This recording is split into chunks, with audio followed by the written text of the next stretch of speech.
have our vision and we have a strategy which tells us that next 5 years what the roadmap is going to look like.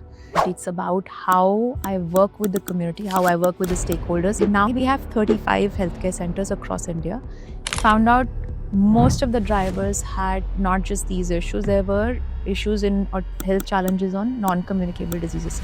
There's a study which told us that when you have oral challenges, if your oral hygiene is not good, it actually impacts heart.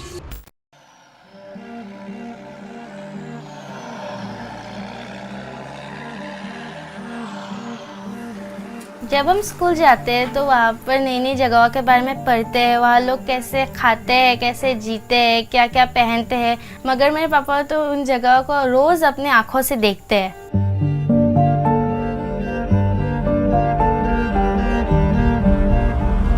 Over 65% of India's freight is transported on trucks. 65%. But the driver to truck ratio is heavily skewed. मैं तो यही बोलेंगे इस line में मत आना, इतनी बुरी हो चुकी है। 4-5 घंटा तो सोते ही हैं, बाकी 24 घंटा में 18-20 घंटा गाड़ी चलाते हैं। रात भर अगर गाड़ी चलाता है, अभी होटल मिल गया तो खा लेता है, होटल नहीं मिलता है तो रात भर ऐसा रहना पड़ता है। तो अधिकतर कहीं नहीं भी मिलता तो कहीं अपना भी सामान रखना पड़ता गाड़ी में। Good morning friends and welcome to Trans India, real people, real emotions. The road transport industry is a vast industry and one of the key elements of this industry are truck drivers. In today's episode, we will not be talking about trucks, we will not be talking about operations, but the center of our conversation will be truck drivers. We are delighted to have with us Ms. Renika Grover, Head Sustainability and Corporate Social Responsibility at Apollo Tyres. CSR, Corporate Social Responsibility, for many companies is something more of a formality which has to be completed, a government regulation that they have to follow. But CSR at Apollo Tyres dates back to 2000, when the CSR Act was not even in place. As the Act came in, Apollo formalized this entire process, and today they are running this very, very efficiently, headed by Renika Grover. They are a health camp for truck drivers, addressing an issue which is most often neglected by the drivers themselves. And why not? When they have tough delivery schedules to meet, when they are hopping from one city, one state to another, not knowing where they will be tomorrow, how do they keep a track of their health? Apollo Tyres, through the CSR activity, has made sure that the drivers are taken care of, their health is recorded, tracked, and they can avail of medical services anywhere across India. Let's find out more from Renika and see how this entire system works and how Apollo Tyres is planning to enhance this further. Here's our interaction with Renika Grover, Head Sustainability and Corporate Social Responsibility at Apollo Tyres. Renika, thank you so much for your time. To start with, can you tell us how seriously does Apollo Tyres take corporate social responsibility and sustainability? How big a deal is that in Apollo Tyres? I would say it is a big deal because when you talk about corporate social responsibility, and we just go back to the Act. The Act came in place in 2014. But for Apollo Tyres, the work in the space of CSR or social responsibility or responsibility for the community, I would say, has been happening since 2000. And it started mainly for the drivers community. And it was way before the Act was launched. Okay. And over a period of years, of course, that service has evolved, the function has evolved, and the work has evolved as well, integrating various aspects of our operations and trying to make a holistic service overall. But just to answer your question, it's not something like just a tick box exercise. Right. It's etched. It is there in the DNA of Apollo to actually work in the space of responsibility for communities and organizations. Incredible. So 2000 to 2025, how much has changed in the CSR space? Or how much has it grown, maybe? I mean, that would be the right question, I guess. Yeah, I was just about to say, I was saying Yeah, it was grown. more than transformation, it has grown. Right. So earlier, I mean, of course, when the act was there or before that as well, it was just that it's more philanthropy. You kind of just give and do not see the overall impact it's creating. Now it's more impact driven. There is stuff when you're doing work in the communities. It's also about looking at where exactly it's actually making a difference, where exactly it's not making a difference, and realigning those initiatives again. It's about not just working in silos, it's actually working with other corporates, with government mainly, because it's actually aligning oneself with the government's agenda, the national agenda, and overall looking at the overall global agenda as well. So those are the elements which are the nuances that have been introduced recently over a period of time. But before that, one didn't see much of this, I would say. It was more about just a philanthropy. You just kind of, have a one-off initiative. But now it's a very, very programmatic approach, which is a very, very culturally and a transformationally, if you look at it, it's a huge shift from the way things were working earlier. How much have things changed after you stepping into this role? I mean, what changes did you get in? I actually started with Apollo in 2014 when the act was very, very new. So I joined Apollo. It had just been introduced. And I worked in the development sector earlier, but in a different country. So I had not worked here. So when I moved here with Apollo, it was, of course, the act was very new. So it was more about, and I'm just talking from the perspective of the act now, Right. that there is a percentage that you have to spend and you have to look at how you kind of invest in it and what activities, what programs you do. But there were these small initiatives which were being driven over a period of, like, I would say now I've completed 11 years. It's more in terms of, combining the initiatives and making it more into programs. That's what I was saying. Okay. So not just looking at the program side, but also looking at the strategy. Because when you talk about, and you were talking about CSR is fund driven because of the organization's, net average profit and various other elements are involved, which defines what percentage of funds you would allocate towards CSR. But when you're looking at a programmatic approach, you're not looking at what happens with a particular pot of fund, but it's also about how do you ensure that you continue this. Absolutely. Your stakeholders should not be left with nothing when you do not have the money. So that is where the approach comes, where you're looking at strategically in terms of if the fund is dried up, which kind of partnerships you need to formulate, how you actually work with the government to complement your service as well. So that's all we've been looking at, and how you involve the stakeholders, even the beneficiaries, so to speak, to actually contribute to understand the worth of the service, so that there is a part contribution from them as well. So I just give you an example when you what's changed and what's not. So when we started, it was more of give a percentage we have to spend. Right. So it's more about giving and not looking at contribution side. And the ownership in the community comes when there is a small percentage of ask as well. And that's how it works. So for our most of our programs, beneficiaries, I would take an example of our healthcare program. It's not free. We charge a nominal amount. Okay. It's very small, but it gives them the confidence that there is credibility in the service. Right.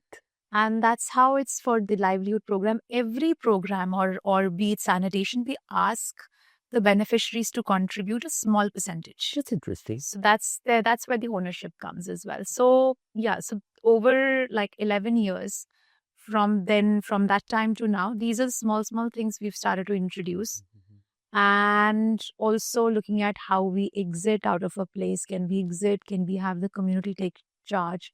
So those are the things that we've been working on to have a more longer impact and have the service being shown as a credible service where the beneficiaries or the stakeholders have, they get what they want, and that's what the main aim for all these programs is. So, how many programs do you have currently under the CSR?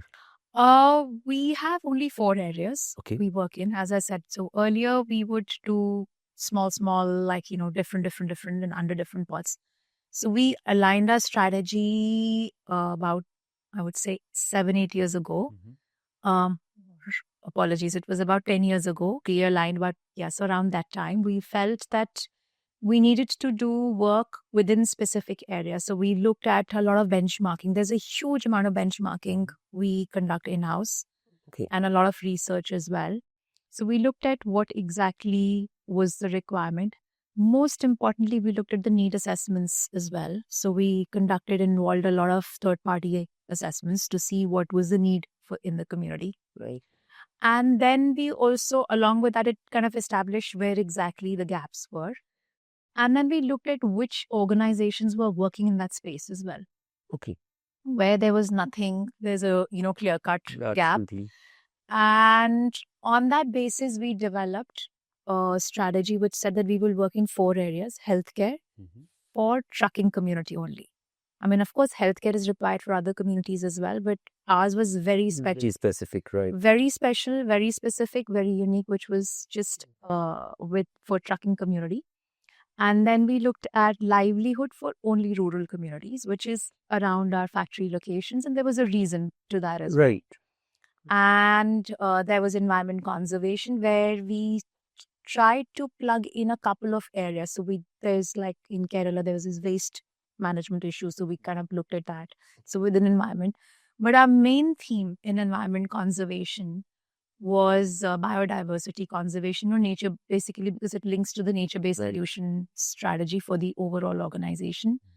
And then there was a very small pot we looked at, and we said, okay, we leave as local initiatives, because as and when there is a requirement, we have to, given the plans where they are, we have to look at government, there is a need that's come in. So we kind of plug those small areas, but we try and still keep it into a very, very programmatic approach. We do not just do ad hoc. So there's lots of requests that come, and we have to turn them down and say it's not linked to our strategy, because our strategy with these 4 areas, we have like 5-year roadmaps. Oh, interesting. So even though we know that, it's CSR funds and whatever, it's linked to the budget. Right. But we have a vision and we have a strategy which tells us that next 5 years, what the roadmap is going to look like. Absolutely. And in fact, our current strategy paper and our plan was till FY26. So as we speak, we're developing our next 5-year roadmap for the entire organization. CSR sustainability separately, but all of that's being done. So for us, it's not just, as I said, it's not just about working in this space and saying, oh, I'm just, giving something to the community. It's about how I work with the community, how I work with the stakeholders. And environment is a key stakeholder for us as well. And work together to ensure that they get the best out of it, not just through us, but some other corporates or through other partnerships that we foster as well. So you don't actually spend for the heck of spending. You make sure that it's meaningful spending. Absolutely. Inika, let's get from the back end now to the on-ground thing. Truck drivers, of course, they're a key element, a key customer for Apollo Tyres. You've been on ground. What has your observation been about them, about truck drivers? Lots of observations, but there's one word I would use, and that's something, we developed our film based on that as well. It's, everybody says the lifeline of the economy, and Right. but we use this unsung heroes. That's the line we used for them, and there is a reason.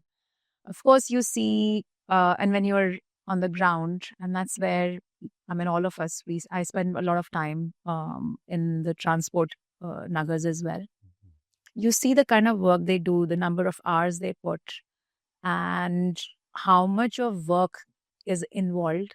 But there's very little, some recognition that's received.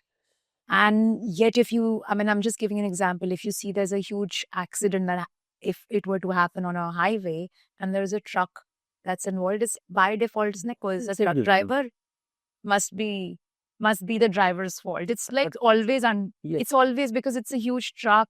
It's always, that's the perception. And that's where I feel it's very sad, because it's not something, there is a huge contribution. And when we work with them, and when I'm on the ground, it's initially, I'm talking about 11 years ago, I would say there were hardly any women over there. And then now we've been recruiting women in our clinics and centers as well. But one never felt threatened or scared to be around those areas, because they're like, in terms of when you talk to them, their stories at how long they've been away from their family and what all they have to go, the hardships, specifically in relation to, the terrains they drive on. All of that is absolutely mind-boggling, and it's kind of very informative as well. And yet, then you talk about the services they receive on the routes, like, you talk about service stops. Now the government is spending a lot, but there were hardly any, and still there's a huge gap. And when you speak with them about generic other, challenges, I'm going to just touch upon the service that we run, healthcare, for example. They don't have time for because the moment they get into the transshipment hub or the transport nagar, as you address it as, it's very few hours loading, unloading, and that's it. Here I go. So their own needs are not taken care of as much. So you, like, basic food facilities, you don't have like those, really healthy areas and all that stuff, and you don't have. Till date, I can see, even though we've been working in this space, the drinking water, inadequacy is still there. It's not as much as it's really available. Correct. So these are the places, or for example, your toilets. None of these. You don't have this kind of infrastructure.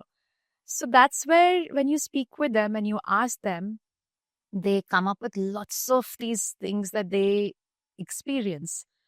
And yet, there's one thing very interesting. They're always smiling and very, very warm and open. And then, I've sat in the truck with them as well, and, had those chats. And very interesting. And sometimes in their local languages as well. So it's interesting to have those conversations. And, they also kind of warm up, because not many people would do that earlier. But now I think things have changed. And that kind of conversations, those kind of, discussions happen more freely. So it's a little different from what it used to be earlier. But all I'm trying to say is that it's not very easy to be doing that job when you have a timeline to meet and you have goods to deliver. Because when you talk about in India, I think about 70% of the cargo moves by road, specifically because these are very hard terrains, difficult to reach. You don't have your rail transport or your air for transport developed to that extent. So how do you do it? You do it by road. So that's why we rely so much on them. And, when we talk about this, COVID is a very, very pivotal example. Yes. Where nothing would have moved if we didn't have the drivers. Okay. So all of that, when you speak to them, I would just say that it's very overwhelming to have that information. See, and each one has a unique story. Absolutely. They have, and then you ask them, and then they'll talk about how long many months they've not been back home. Oh, yes, absolutely. And I think that's where it's one feels it's very sometimes very thankless, Tough job, yes. and that's why I say it's for us it's those unsung heroes. Absolutely. In fact, I hate when somebody says you're the backbone of the economy. It's become very cliche now. Every minister, every official will start off with that, but not really mean it. So, it's a meaningless statement for me, really. But Ritika, since you spoke about COVID, and before we get into the larger picture, did Apollo ramp up its, CSR activities or operations during the COVID period? We actually did a lot of work during COVID. And so, of course, there was a lockdown. So we got special approvals to actually be out there and for the drivers. So I'll start with in terms of some of the times, like when the drivers were away from home and they were stuck in the locations. Right. Obviously, the most important thing for us was to provide them the support in terms of food. That's the basic. Absolutely. Everybody was stuck, not allowed. So that's where we opened our center, the ones that we could, because we have 35 healthcare centers across India in the transshipment hubs. Okay. And that time there were, I think about 29 or 30, or approximately that much number. So since then we've only grown about 5 more centers. But what we did was we made sure that there was food that was delivered.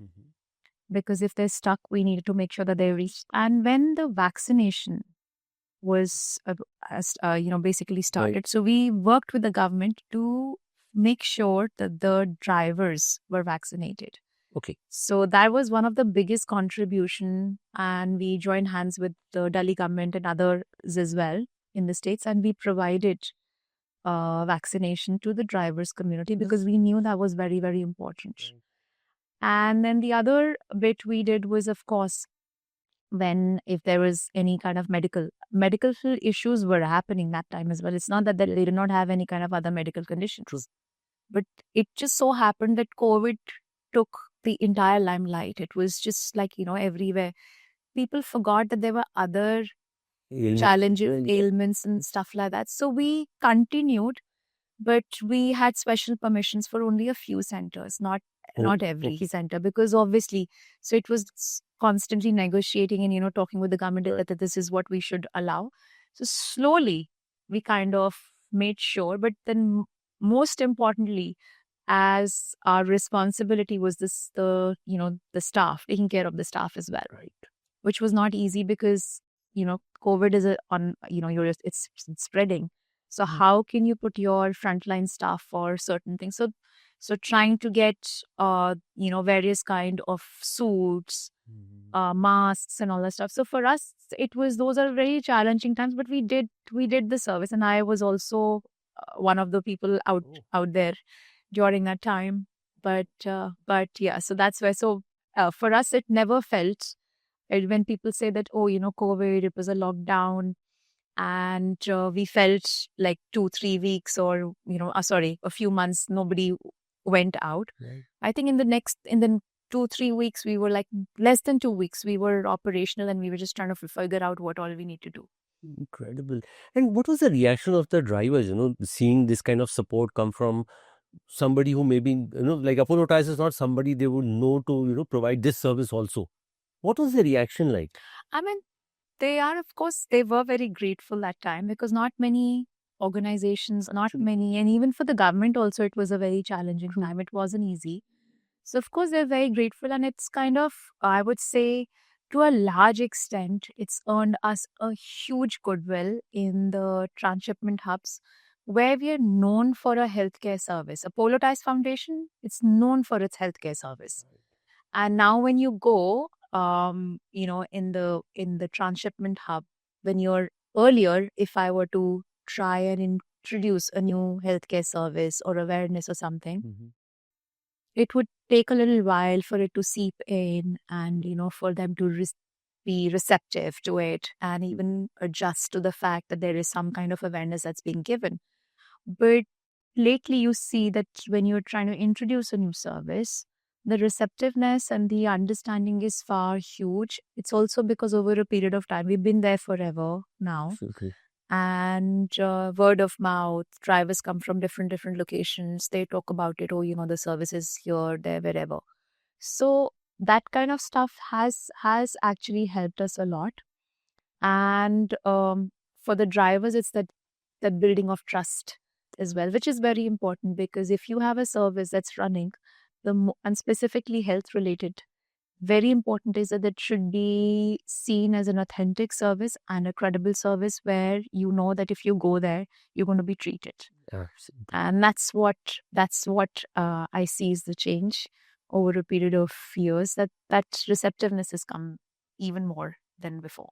And Renika, what typically does your health center look like? What kind of facilities or medical treatments are available for drivers? So initially, I mean, now we have lots of areas that we cover. So I'll kind of start with, so our first and foremost when we started was HIV/AIDS awareness back in 2000, because that's where the prevalence of That was required at that point of time. required, it was really high, and it was also something that needed to be tackled and intervened.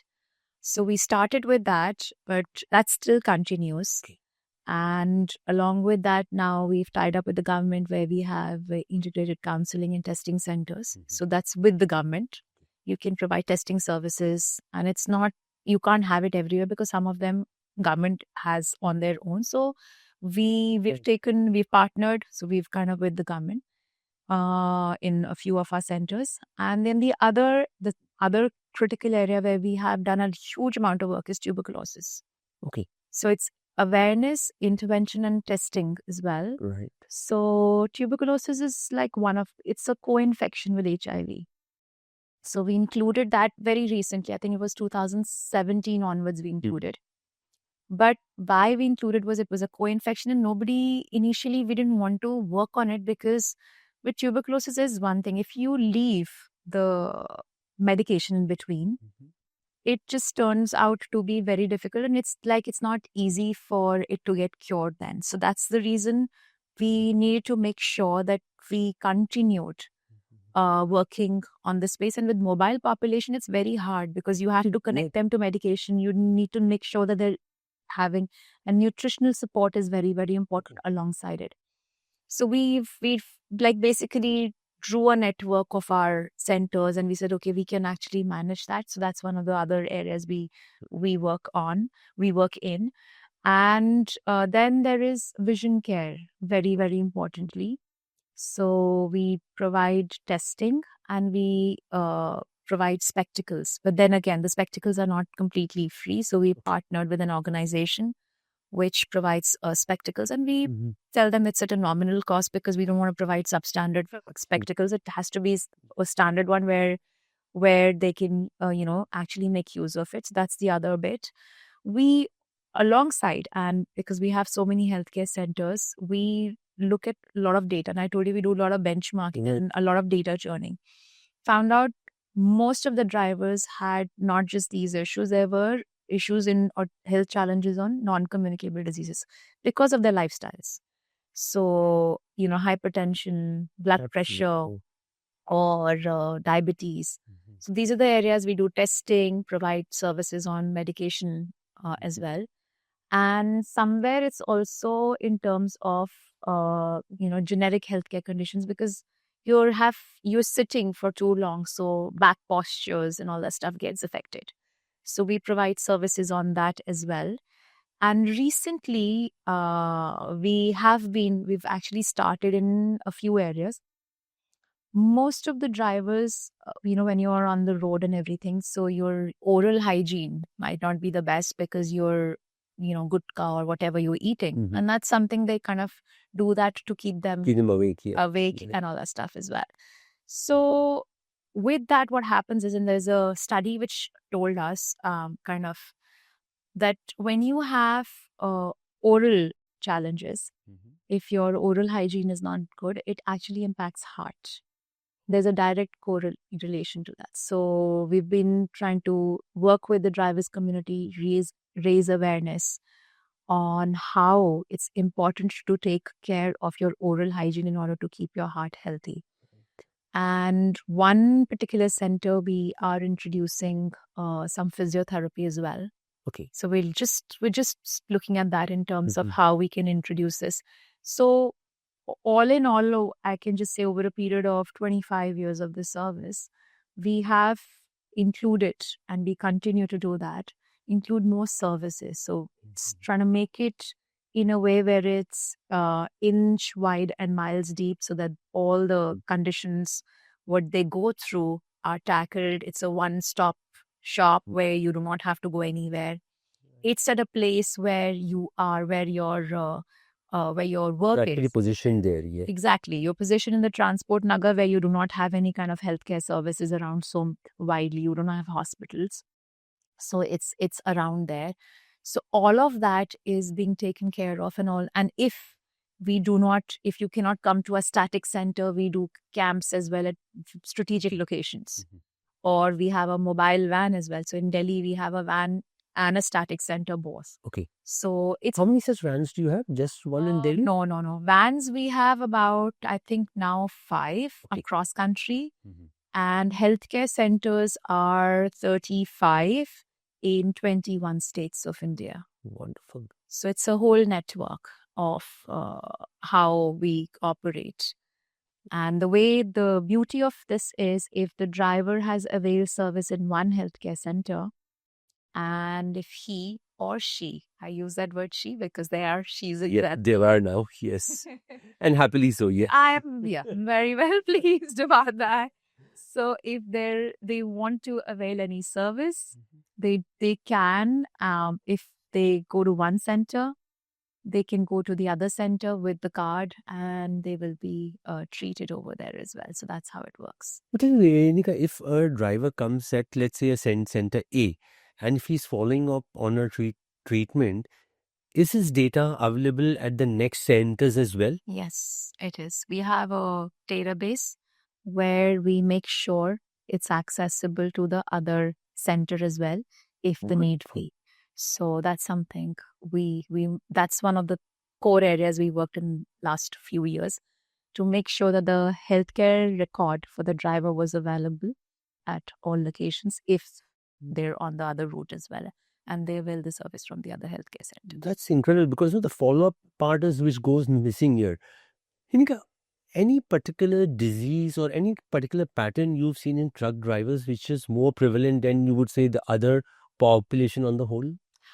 I would say it, like when we look at the data and review it, and then when I speak with them as well, most of them have one or two issues. One is their back problems, and the other one is the skin problems. A lot of them have that. And in our generic healthcare conditions, we do provide services for this as well. The services such as TB awareness and all of that, that just comes when we are testing and they're at high risk. It's out of that. But when they come to the center, these are 2 or 3, these are the main things. Like, you have cold, flu, everybody gets it. But back issues because of postures and skin problems, most of them have it, which is That's surprising. yeah. And then you kind of realize it's also because of the exposure, the water, all of that adds up. Whole lot of factors. Yes, the kind of Absolutely. food also in fact. Absolutely. Food, very, very important Yeah. factor. And so we did some sessions and awareness on what food to eat as well. Okay. So we continue to do that, because one of the most important things for this particular service is it's a prophylactic kind of approach, wherein you're looking at preventive.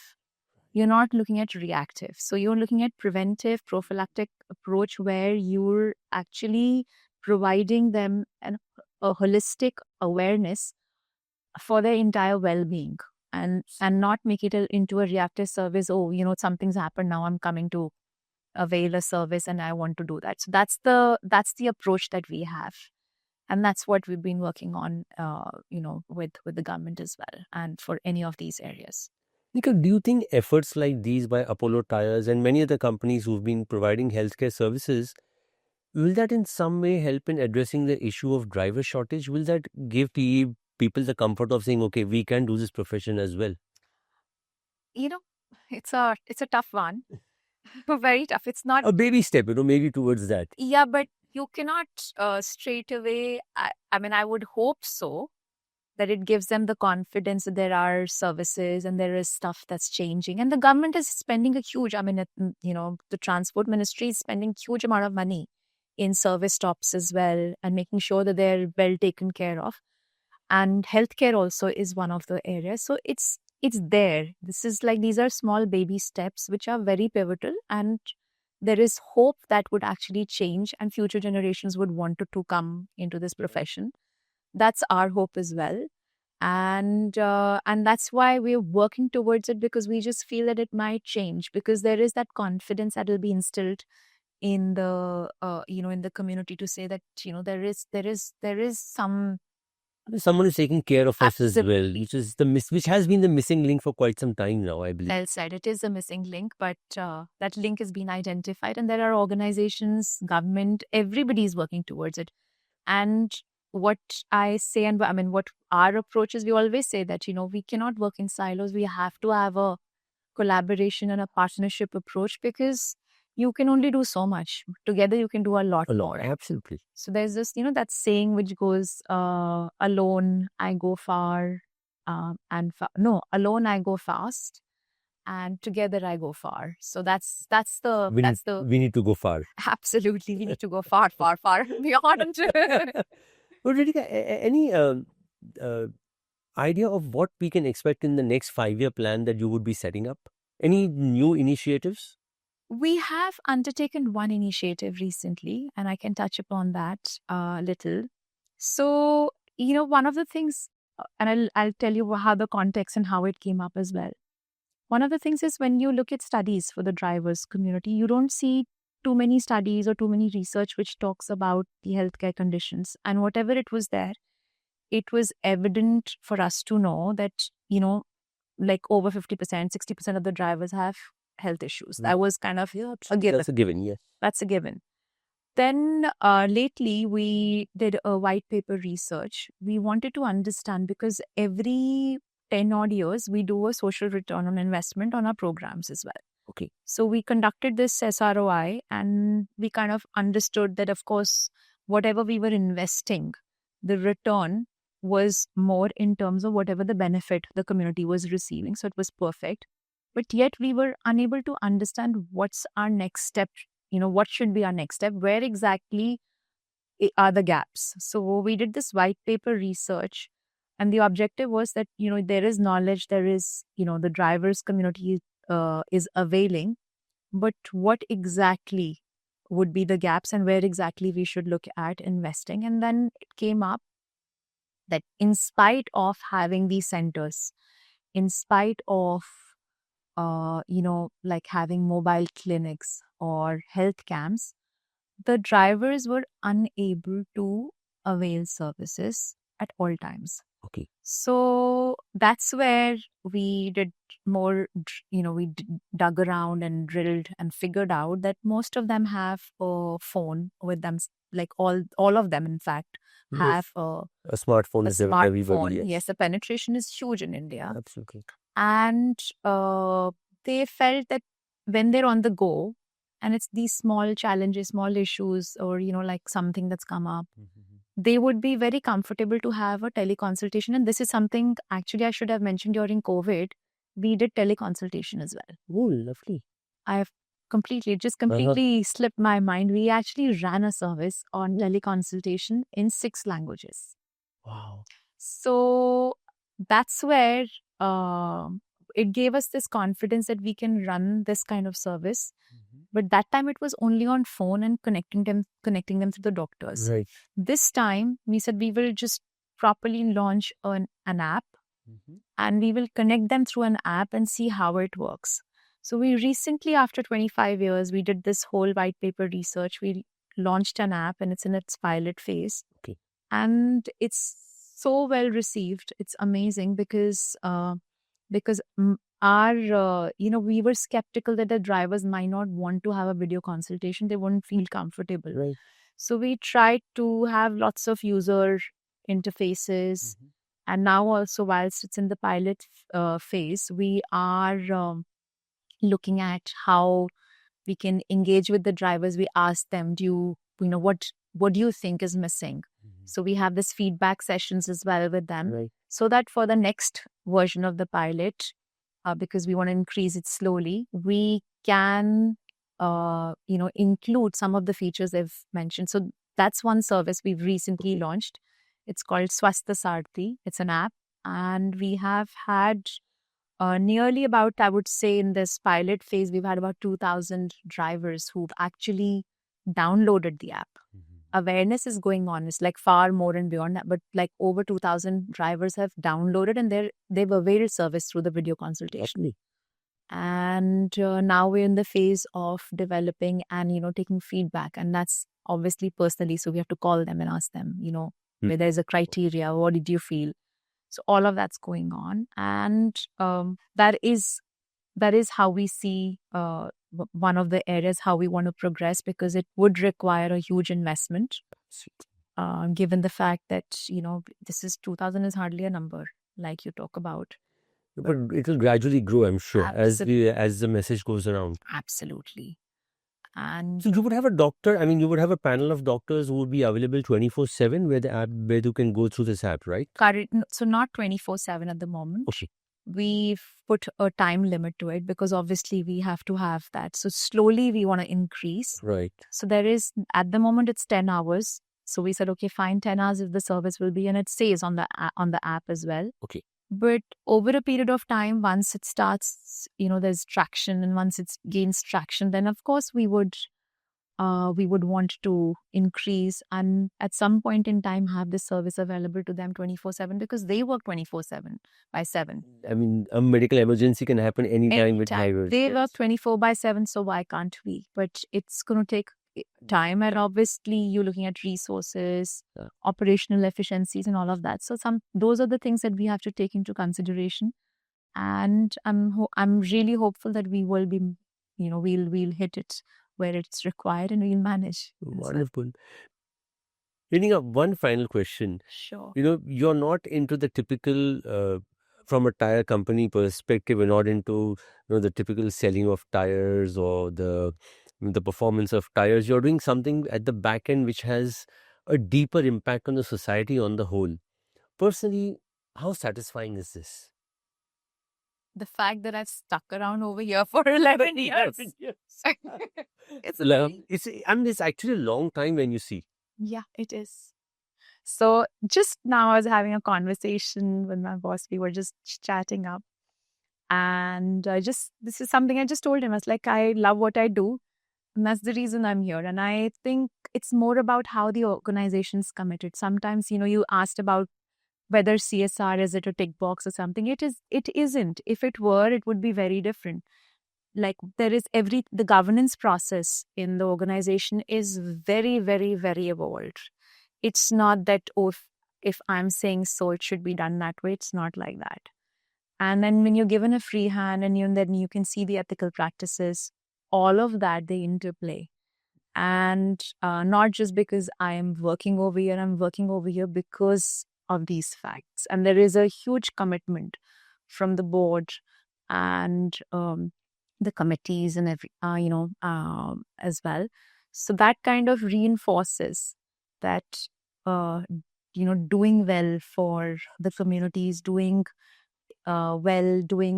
work in the space of environment is seen as very, very critical. And that is what drives me even further, and my teams as well. So it goes both ways, I would say. So that's one of the reasons.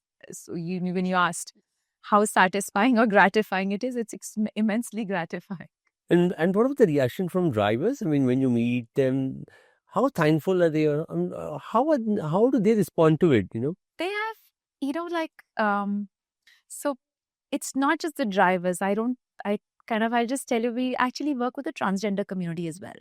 So when you go in the communities, that glare, that look in their eyes just speaks it all. That's all you need. So when you speak with them, anyone, or because a huge part of our service is driven by volunteers as well. So we've employed transgender community into the healthcare program, and some of them we've employed them as well because we want to work with, when you talk about diversity, equity, inclusion, it's all aspects. It's not just females. It's different community members, diverse. So that the way they come to you, the gratifying look on their face, it's really very, very nice. And then you have a Apollo Tyres foundation or Apollo Tyres cap as well.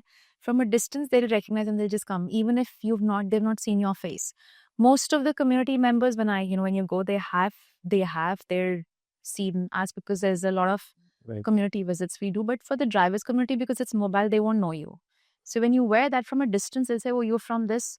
They won't talk about, like tires. They'll say, "Oh, your healthcare service, I went there and this is how it was, very good, whatever." So then they talk to you, and then sometimes they give you feedback also. Okay. They do. It's not... Which I think is good. Very, very good, because you ask. Sometimes what we do is we just go without showing that we are from this particular organization, and it's just a visit, and we just want to know whether the service is delivering its what is meant to do. So these are surprise visits. We do that as well. So that's something, it's a part and parcel of my monitoring team. They do that. So overall, I would say, yes, it's very, they have a lot to contribute, and that's where the services and the work is where it is, because it's kind of based on the feedback, based on whatever they keep telling us is kind of, inculcated and then integrated and introduced again. Thank you so much, Nika. That was wonderful. And I hope this foundation grows and reaches out to more and more truck drivers. That's very kind. Thank you so much. Thank you so much. As we all know, the road transport industry not just moves goods, but it moves the economy of the nation. And the people who drive these trucks are more important than anyone else in this ecosystem. Many ministers, many officials call them the backbone of our economy. But as Rinika rightly said, these are our unsung heroes. We didn't realize them during COVID as well. Not many of them are appreciated. But Apollo Tyres made sure that the truck drivers were taken care of.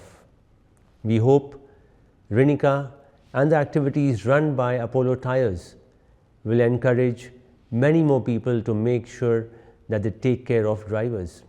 The very least they could do is, when drivers come to your loading unloading points, have basic facilities for them: sanitation, a small rest house, and a small canteen that gives them tea and some refreshments. That's all they ask for. We will be back again next week with yet another very interesting interaction. Until next week, stay safe and drive safe. Jai Hind. Living life by the edge is not easy.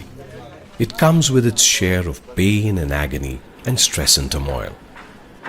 There are extreme repercussions of the choices our truck drivers make. खाने का problem तो होता ही है, सोने का problem होता है, नहाने का प्रॉब्लम होता है, सर भी दुखता है. And they also suffer with a lot of back pain or joint pains as well.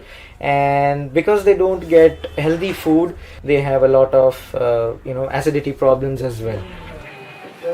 हमारे पास एक HIV का पेशेंट था जो आया, तो उसकी हालत काफ़ी ख़राब थी, तो उसको हम लोगों ने ट्रीटमेंट दिया, ERT सेंटर से कनेक्ट कराया और उसका ट्रीटमेंट 8 साल तक चला. इसी तरह हमारे पास एक TB का केस था. विशेष बात थी, वो एक्स्ट्रा पल्मोनरी ट्यूबरकुलोसिस थी, मतलब छाती की नहीं थी, पेट की थी. But these are daily issues. When the COVID pandemic shocked the entire world in 2019, it had a detrimental impact on the driver community too.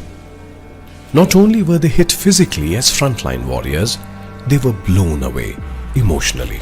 ये कोविड में हम गाड़ी लेके जाते थे तो बहुत दिक्कत आई. ढाबे बंद थे, होटल बंद थे, कहीं पानी की वैसी व्यवस्था बहुत दिक्कत होती थी।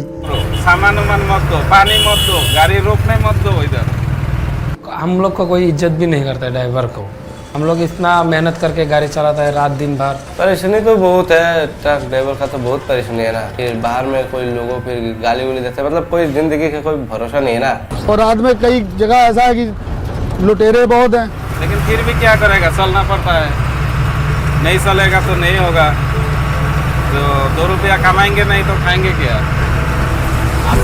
These truck drivers are our heroes, the lifeline of India, traveling through nights and tough terrains, yet the heroism that they bring to real life is unsung and uncelebrated.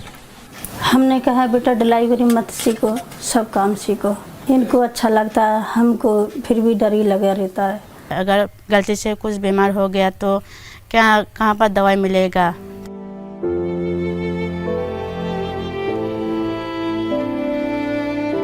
Life may not be easy for our heroes, our trucker community.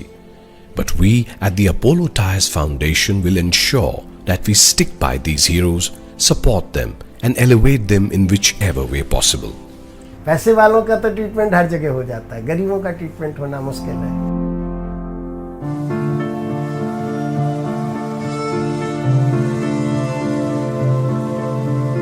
With over 1,000 peer educators, 32 clinics across 19 states and dedicated medical teams, we began our journey to honor the silent heroes of the road.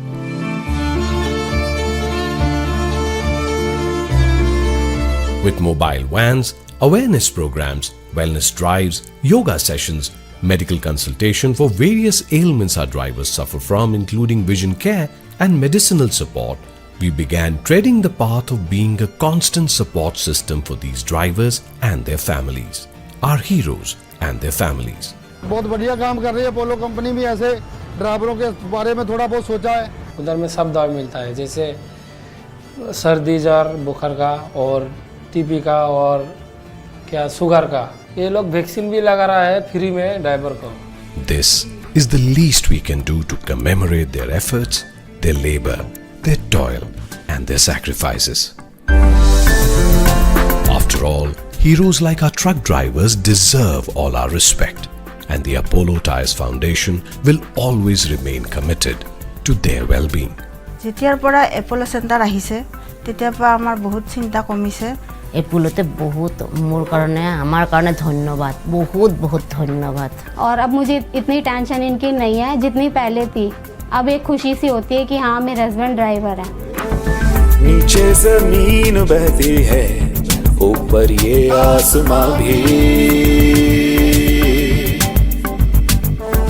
धीमी धीमी रफ्तारें ले चलती है कहीं भी। ओ बेफिक्र कदम चल पड़ते हैं यूं, जैसे के हो इन पहियों पे जिंदगी, इन पहियों पे जिंदगी,